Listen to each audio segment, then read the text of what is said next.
So I think आज के episode में हमने सबसे फ्यूरियस लोकी को देखा है। मतलब लोकी का वो अवतार जो कि हमने एवेंजर्स 1 की मूवी में देखा था। जितने फिरोशियस लोकी हमें वहां पे नजर आए थे, किस तरीके से वो टची सिल्वी के लिए हो सकते हैं, किस तरीके से वो टची मोबिस के लिए हो सकते हैं, ये आज उन्होंने episode 2 of the Loki season 2 में प्रूव कर दिया। लेकिन यहाँ पे स्टोरी वहीं से शुरू होती है जहां पे डिफरेंट हंटर्स को डिफरेंट टाइमलाइंस में भेजा गया था यहाँ पे सिल्वी को हंट करने के लिए। और उसमें से एक हंटर यानी कि हंटर X5 या फिर वेरिएंट X5 जो है ढूंढने के बजाय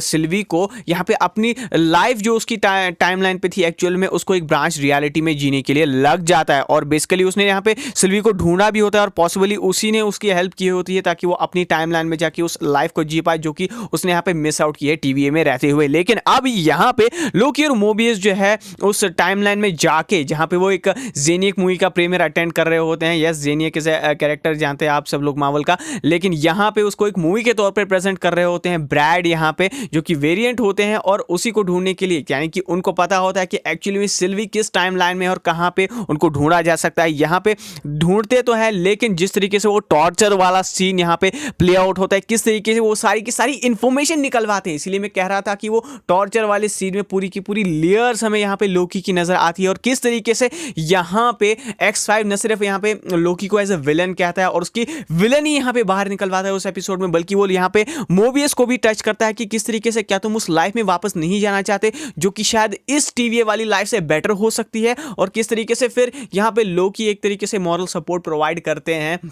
एब्सोल्युटली ऑसम कि हमें एक बार फिर से मोबियस और लोकी की ऐसी इमोशनल केमिस्ट्री यहाँ पे देखने को मिली है जहाँ पे मोबियस ये चाहते हैं कि वो अपनी पिछली वाली लाइफ के बारे में लुक बैक नहीं करना चाहते, क्योंकि हो सकता है कि वो लाइफ इतनी अच्छी थी कि वो अपने मकसद से जो कि वो यहाँ पे ग्रेटर गुड के लिए काम कर रहे हैं TVA में, फिर वो यहाँ पे ना कर पाए। लेकिन इसी दौरान हमें पता चलता है कि टेम्पोरल लूम को फिक्स करने के लिए यहाँ पे ओरोबोरोस ने जो है एक टेम्पोरल ऑरा डिजाइन किया है, लेकिन वो टेम्पोरल ऑरा वो लगा ही नहीं पा रहे हैं क्योंकि वो इनवैलिड दिखा रहा है। इनवैलिड इसलिए दिखा पा रहा है क्योंकि यहाँ पे उसको फिक्स या फिर खोल सिर्फ कैंग सकते हैं। और इसीलिए हमें आने वाले एपिसोड्स में यानी कि एपिसोड 3 के ऑनवर्ड से कैंग जो है अपीयर होते हुए बाकी के एपिसोड्स में डेफिनेटली नजर आने वाला है, क्योंकि अभी तक तो उनका सिर्फ जिक्र यहाँ पे रेंसलेयर के थ्रू या फिर जो है इनडायरेक्टली स्टैच्यूज के थ्रू हमें देखने को मिला है। लेकिन टेम्पोरल ऑरा को फिक्स करने के लिए ही यहाँ पे शायद से जो है विक्टर टाइमली को ढूंढा जाएगा, जो कि अपनी मशीन की एक्सपेरिमेंटेशन एक ब्रांच टाइमलाइन में सीक्रेटली कर रहे हैं। अब काफी सारे लोगों का ये सवाल भी हो सकता है कि जिस टाइप की एंडिंग यहाँ पे हमें लोकी के एपिसोड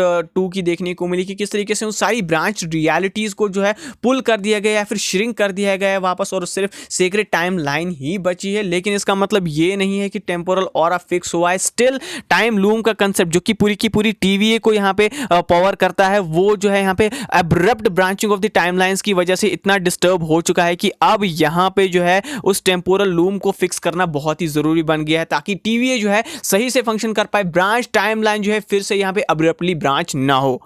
साथ ही में यहाँ पे जज रेंसलेयर का है और आखिरी मैसेज उनको किन की तरफ से आया था, जो कि हमने सीजन 1 के एंडिंग एपिसोड में देखा था कि वो यहाँ पे किसी टाइमलाइन में चली गई थी, लेकिन वो कहाँ गई है, क्या करने गई है और किसने उसे टेम्पैड पे लास्ट टाइम कांटेक्ट किया, ये हमें पता चलता है कि वो मैसेज यहाँ पे मिस मिनट्स की तरफ से था। और अब मिस मिनट्स जो है यहाँ पे रेंसलेयर के साथ मिलकर काम कर रही है, यानी कि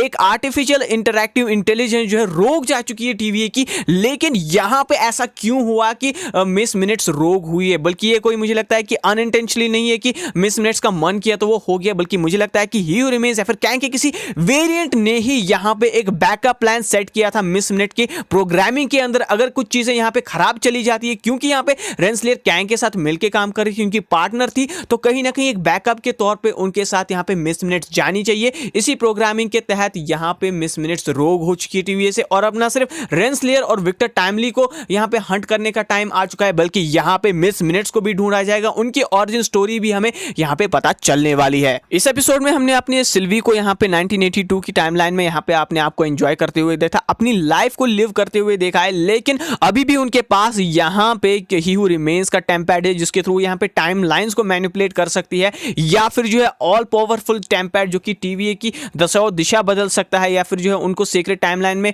की ब्रांच टाइमलाइंस में लिव करने के लिए अलाउ कर सकता है, वो उनके पास अभी भी है। और मुझे लगता है कि यही वो रीजन है, यही ही वो की है जिसकी वजह से हमें लोकी जब पहले एपिसोड में फ्यूचर में नजर आए थे प्रून होते हुए, उसी टेम्पैड की मदद से वहां पे भी सिल्वी उस एलिवेटर सीन में भी होती है, क्योंकि यहां पे हमें उस सीन का जिक्र भी देखने को मिलता है जहां पे लोकी कहते हैं कि मैंने तुम्हें फ्यूचर में देखा था और अगर तुम यहां पे हो तो तुम फ्यूचर में क्या कर रही थी, अगर तुम इसी टाइमलाइन में रहना चाहती हो, यानी कि कुछ ना कुछ गड़बड़ अभी भी जरूर ऐसा है, कुछ ना कुछ ऐसा ट्विस्ट अभी ऐसा है जो कि किसी को भी नहीं पता है। लोकी को किसने प्रून किया था, क्या वो टीवीए का हंटर ही था या कोई और था, रवोना रेंसलेयर थी या कोई और हंटर था यहाँ पे टीवीए का, या फिर जिस हंटर को अरेस्ट होते हुए हमने इस एपिसोड में देखा, क्योंकि यहाँ पे जितनी भी टाइमलाइंस ब्रांचेस प्रून हुई है वो यहाँ पे मल्टीपल डोर क्रिएट करके यहाँ पे डिफरेंट टाइमलाइंस को प्रून करने के लिए ओपन की गई थी, जिसको यहाँ पे लोकी रोक तो लेते हैं, यहाँ पे अरेस्ट तो कर लेते हैं उस जज को जिस जज ने ऑर्डर दिए थे पिछले एपिसोड में, लेकिन यहाँ पे मैक्सिमम ऑफ द डैमेज हो चुका है और कोई भी खुश नहीं था टीवीए में कि यहाँ पे जितनी भी ब्रांच टाइमलाइंस को प्रून किया गया था। आगे आने वाले एपिसोड्स में हमें कुछ इन्वेस्टिगेटिव सीन्स भी जो है उस जज के यहाँ पे देखने को मिलेंगे जिस जज ने ये सारे ऑर्डर्स दिए थे, लेकिन अब यहाँ पे सबसे बड़ा सवाल ये है कि एक्चुअली में यहाँ पे सिल्वी की डायरेक्शन यहाँ से कहाँ जाती है, किस तरीके से वो यहाँ पे लोकी के साथ जुड़ेंगी और टाइम लूम को फिक्स करने के लिए, उस सीक्रेट टाइमलाइन और मल्टीवर्स को फिक्स करने के लिए वापस से जो है किस तरीके से वो फ्री विल वाला कंसेप्ट जो है फिर से यहाँ पे ऑपरेट करेंगे। और कहीं ना कहीं यहाँ पे इस एपिसोड में हमें ये भी हिंट मिला, क्योंकि लोकी ने फिर से कहा कि टीवीए ही एक लास्ट उम्मीद है जो कि मल्टीवर्स को या फिर ब्रांच टाइमलाइंस को रेगुलेट सही से कर सकती है, और मुझे लगता है कि जिसने भी ये चीज क्रिएट की थी उसने यहाँ पे उस चीज को मद्देनजर में रखा था कि टीवीए ही एक लास्ट होप है सारी की सारी टाइमलाइंस के लिए, यानी कि ये एक हिंट की कहीं ना कहीं हमें सीक्रेट वॉर्स में जितनी भी चीजें होती हुई देखने को मिलेगी, कैंग डायनेस्टी में जितनी भी चीजें या फिर जो है बाकी एमसीयू की मूवीज में जितनी भी चीजें हमें मल्टीवर्स से रिगार्डिंग देखने को मिलेंगी, उनमें टीवीए का अब हैवी इन्वॉल्वमेंट फ्यूचर में होने वाला है। और डेफिनेटली सारी की सारी टाइमलाइंस ऑलमोस्ट प्रून होने के बाद यहाँ पे एक लोकेशन मिल चुकी है, एक हिट मिल चुका है कि